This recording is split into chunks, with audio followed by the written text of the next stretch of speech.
dengan rumusan dasar negara, tapi juga meneguhkan kembali komitmen terhadap nilai luhur yang menjadi fondasi berdirinya NKRI.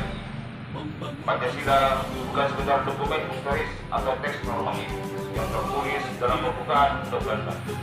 Ia juga adalah jiwa bangsa, pedoman hidup bersama serta bintang penuntun dalam mewujudkan Indonesia yang merdeka, bersatu, berdaulat, adil dan makmur.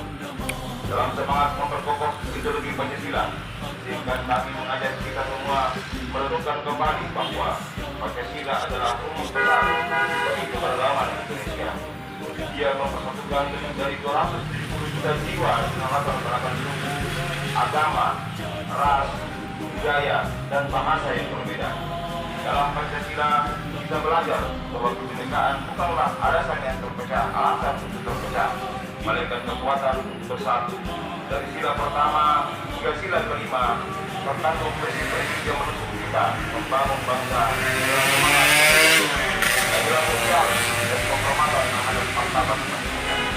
Hadirin yang saya hormati, dalam konteks pembangunan nasional saat ini, pemerintah telah menetapkan atau kita sebagai 8 agenda prioritas menuju Indonesia Emas 2045. Salah satu yang paling fundamental adalah memperkokoh ideologi Pancasila, demokrasi dan hak asasi manusia. Mengapa ini menjadi prioritas? Karena kita menyadari bahwa kemajuan tanpa arah ideologi akan mudah goyah. Kemajuan ekonomi tanpa fondasi nilai-nilai Pancasila bisa melahirkan penyimpangan. Kemajuan teknologi tanpa bimbingan moral Pancasila bisa menjuruskan bangsa pada dehumanitasasi.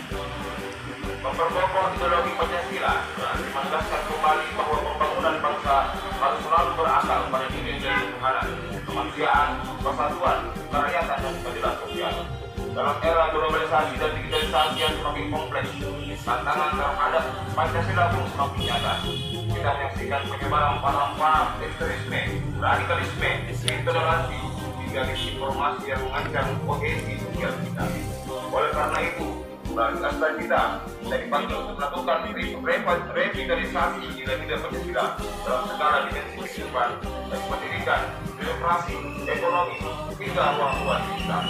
Hadirin yang saya banggakan, BPIP sebagai lembaga yang bertugas membina dan memperkuat ideologi Pancasila harus terus berkomitmen menghadirkan berbagai program strategis dari pembinaan ideologi, pendidikan, pelatihan bagi ASN dan aparat negara, penguatan kurikulum Pancasila, hingga kolaborasi lintas sektor yang harus utamakan Pancasila di berbagai lapisan masyarakat. Semua ini bertujuan agar Pancasila tidak hanya dihafalkan, tapi dihidupi, dijalankan dalam tindakan nyata. Mari menjadikan lahir Pancasila ini bukan sekedar seremoni, tetapi momen untuk memperkuat komitmen kita terhadap nilai berbangsa. Ketika setiap langkah, setiap kebijakan, setiap ucapan dan tindakan kita sebagai cermin dari semangat Pancasila. Kita ingin Indonesia yang maju, bukan hanya secara teknologi, tetapi juga secara moral.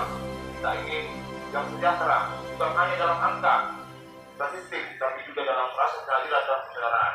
Kita ingin Indonesia yang dihormati dunia, bukan hanya karena kekuatan ekonominya, tapi karena keluhuran budinya dan kebijaksanaan rakyatnya. Saudara-saudari sekalian, peringatan hari lahir Pancasila ini harus menjadi pengingat bahwa masa depan bangsa berada di dalam kita. Jika kita ingin mewujudkan Indonesia, maka tidak ada jalan lain selain memastikan bahwa Pancasila tetap menjadi jiwa dalam setiap denyut nadi pembangunan.